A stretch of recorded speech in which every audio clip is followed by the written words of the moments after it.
నిజామాబాద్ లో పసుపు బోర్డు కార్యాలయాన్ని అమిత్ షా ప్రారంభించారు. లైవ్ లో చూద్దాం. बोर्ड के लिए बड़ी झगड़ा किया है भारत सरकार से, ऐसे हमारे सांसद अरविंद धर्मपुरी जी, हमारे सांसद के लक्ष्मण जी और पहले हल्दी बोर्ड के चेयरमैन भी, सिर्फ हेडक्वार्टर नहीं, चेयरमैन भी हमने तेलंगाना से ही दिए हैं। श्री पल्ला गंगा रेड्डी जी, खड़े हो जाइए भाई।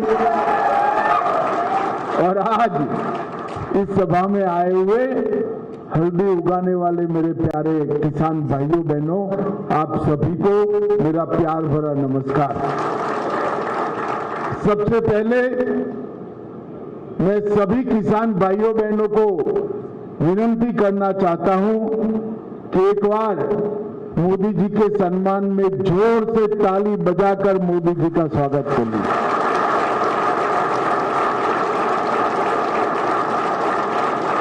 आज मुझे बड़ी खुशी हो रही है कि एक वादा देश के प्रधानमंत्री जी ने देश भर के हल्दी की खेती करने वाले किसानों को किया था और विशेषकर तेलंगाना और निजामाबाद में किया था। वो वादा आज पूरा हो जाने है और मेरा सौभाग्य है कि हल्दी बोर्ड का उद्घाटन मेरे हाथों हो रहा है। देश भर के हल्दी के किसानों को जो श्रम करते हैं, जो देश भर के लोगों को स्वस्थ रखने में अपनी भूमिका निभाते हैं और देश को समृद्ध करने में भी अपनी भूमिका निभाते हैं, वो सभी हल्दी के किसानों को मेरी बहुत बहुत बधाई और शुभकामनाएं। अपना ये निजामाबाद कई दशकों से हल्दी की राजधानी के रूप में जाना जाता है। यहाँ के किसान हल्दी सदियों से उगाते हैं, मगर उसको वैश्विक बाजार जितना मिलना चाहिए इतना दुनिया के बाजार में आपका हल्दी नहीं जाता है। ये बोर्ड बनने से 3-4 साल में ही निजामाबाद की हल्दी दुनिया के ज्यादातर देशों में पहुंचेगी, इसका मुझे विश्वास। 2023 के चुनाव के दौरान मोदी जी ने यहां पर तेलंगाना में हल्दी बोर्ड की घोषणा की थी।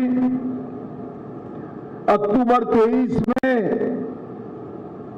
इसकी अधिसूचना जारी की, 25 में इसको शुरू किया और आज 29 जून 2025 को इसका टेम्पररी हेडक्वार्टर भी हमने चालू करने का काम कर दिया है। और अब हल्दी बोर्ड विधिवत रूप से काम चालू करने के बाद हल्दी के किसान बिचौलियों के भरोसे नहीं रहेंगे। पैकिंग, ब्रांडिंग, मार्केटिंग और एक्सपोर्ट, ये पूरी चैनल ये अपना हल्दी बोर्ड प्रस्थापित करेगा। और हम सब जानते हैं सदियों से भारत के लोग कटु होने के बावजूद भी हमारी माताएं हल्दी अपने खाने में डालती है। कोई पागल नहीं है, कटु स्वाद क्यों लेगा, परंतु सबको मालूम है कि हल्दी एंटी वायरल है, एंटी कैंसर है और एंटी इंफ्लेमेटरी है। और हल्दी के औषधीय गुण दुनिया भर में इसको वंडर ड्रग के रूप में जानते हैं। एक आश्चर्यजनक दवाई है जो कई सारे रोगों को एक साथ मानव शरीर से थोड़ी सी मात्रा में खाए तो समाप्त कर देती है। अब ये जो हल्दी को कैसे खाना जाए वो नहीं जानते हैं, इसकी कैप्सूल मगर मैं हर रोज खाने में थोड़ा थोड़ा प्रमाण हल्दी खिलाते हैं और शरीर स्वस्थ रहता है। हमारे यहाँ उच्च कर उपलब्ध है।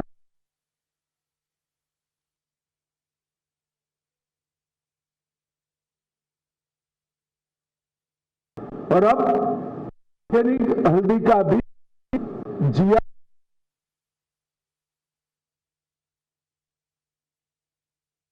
और मित्रों, आप सभी को जानकर आश्चर्य होगा, भारत सरकार ने 2030 तक $1 बिलियन के हल्दी के निर्यात का, एक्सपोर्ट का लक्ष्य रखा है और अंतर्राष्ट्रीय मंचों पर $1 बिलियन के एक्सपोर्ट के लक्ष्य को अचीव करने की हमने पूरी तैयारी भी की।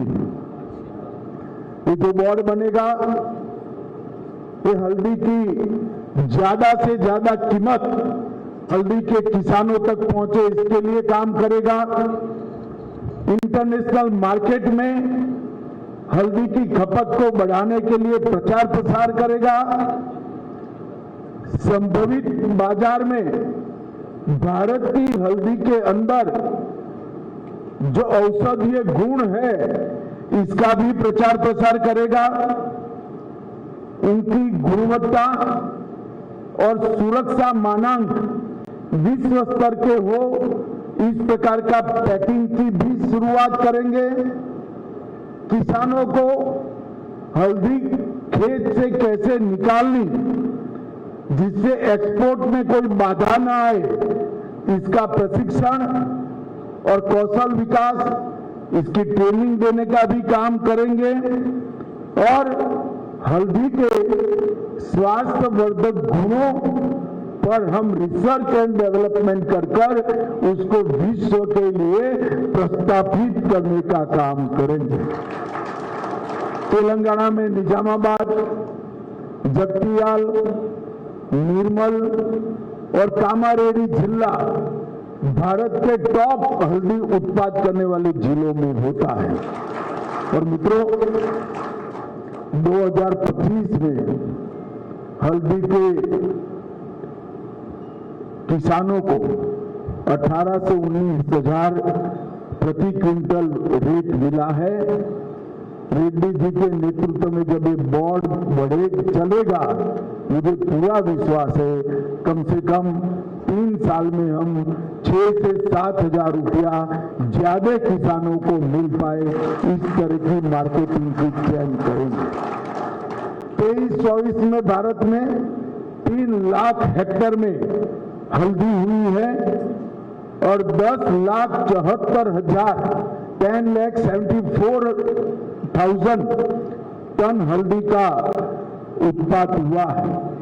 मोदी जी ने किसान एक्सपोर्ट जो करे, इसका फायदा किसान को मिले, इसलिए cooperative export, Bharat cooperative export limited भी स्थापना की है। और जो ऑर्गेनिक खेती करते हैं, टन हल्दी का उत्पाद हुआ है। मोदी जी ने किसान एक्सपोर्ट जो करे, इसका फायदा किसान को मिले, इसलिए cooperative export, Bharat cooperative export limited भी स्थापना की है। और जो ऑर्गेनिक खेती करते हैं, प्राकृतिक खेती करते हैं, इसके लिए भारत ऑर्गेनिक कोऑपरेटिव लिमिटेड की भी स्थापना की है, जिससे आपके ऑर्गेनिक उत्पाद का विश्व में जो दाम मिलेगा, उसका फायदा व्यापारी को नहीं मिलेगा, अपने किसान को मिलेगा। और मैं आज यहां कहकर जाता हूं, बहुत कम समय में इसी शहर में, निजामाबाद में, हल्दी के साथ साथ भारत ऑर्गेनिक कोऑपरेटिव लिमिटेड और भारत कोऑपरेटिव एक्सपोर्ट लिमिटेड दोनों की भी ब्रांच ऑफिस निजामाबाद में खोलकर हल्दी के एक्सपोर्ट को आगे बढ़ाने का हम काम करेंगे। मित्रों, मोदी जी ने एक शासन में एक कल्चर डेवलप किया है कि जो वादा करते हैं वो पूरा करते हैं। 2023 में जो वादा किया था, 28 मई 2025 में आज हेडक्वार्टर समेत पूरी फॉर्मेलिटी पूरी कर दी गई है। मैं हमारे सारे यहाँ जो नेता बैठे हैं, तेलंगाना सरकार के 2 प्रतिनिधि है, भारत सरकार के 2 प्रतिनिधि है, यहाँ के सांसद है, हमारे चेयरमैन साहब है, इस सभी को बहुत बहुत बधाई देता हूं। और अंत में फिर से एक बार निजामाबाद, तेलंगाना और भारत भर के सभी हल्दी के किसानों को बहुत बहुत बधाई और अभिनंदन। धन्यवाद सर, बहुत बहुत धन्यवाद आपका। यह एक हर्ष उल्लास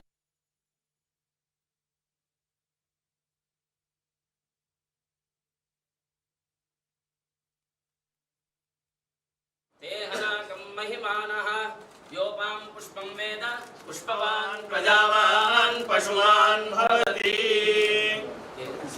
नरसिंह भगवान निम्बाग्रह लक्ष्मण सिंह बोल के हल्दी उत्पादन करने के बाद किसान लोगों ने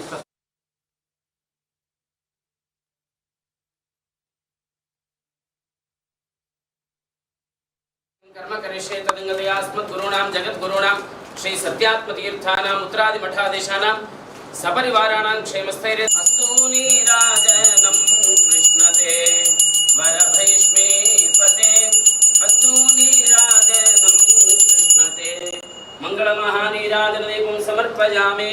ओम यज्ञेन यज्ञमयजन्त देवास्तानि धर्माणि प्रथमान्यासन् ते हनाकं महिमानः योपां पुष्पं वेद पुष्पवान् प्रजावान् पशुमान् भवति।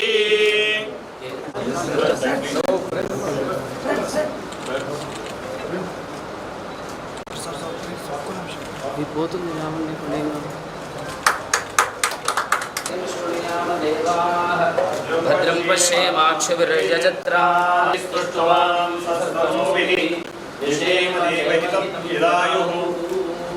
ओम अर्चत प्रार्चत प्रियमेधासो अर्चना अर्चन्तु पुत्रका उदपुरन्न दृष्ट्वर्चत अर्चत प्रार्चत मंगलमूर्तये नमः। शुभमस्तु। पूर्वोक्ते मंगलसभाख्यं कर्म करिष्ये तदंगतयास्मत् गुरूणां जगद्गुरूणां श्री सत्यात्मतीर्थानां उत्तरादि मठाधीशानां सपरिवाराणां क्षेमस्थैर्य अस्तु नीराजनं कृष्णते वरभैष्मीपते अस्तु नीराजनं कृष्णते मंगलमहानीराजनदीपं समर्पयामि।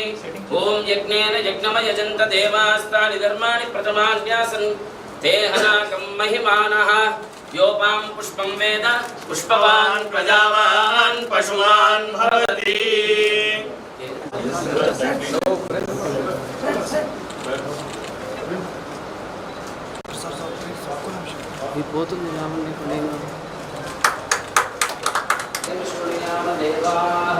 भद्रं पश्येमाक्षभिर्यजत्राः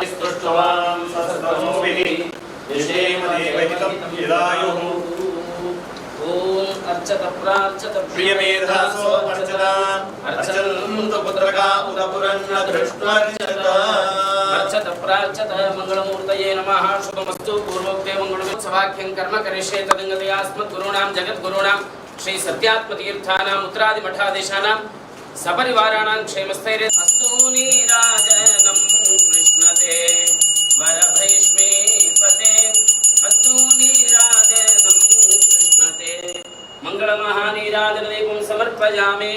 ओम यज्ञेन यज्ञमयजन्त देवास्तानि धर्माणि प्रथमान्यासन् ते हनाकं महिमानः योपां पुष्पं वेद पुष्पवान् प्रजावान् पशुमान् भवति।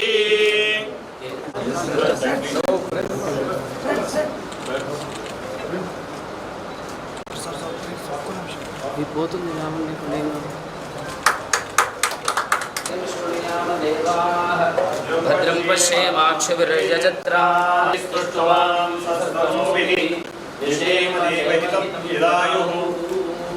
ओम अर्चत प्रार्चत प्रियमेधासो अर्चता अर्चन्तु पुत्रका उदपुरन्न दृष्ट्वर्चत अर्चत प्रार्चत मंगल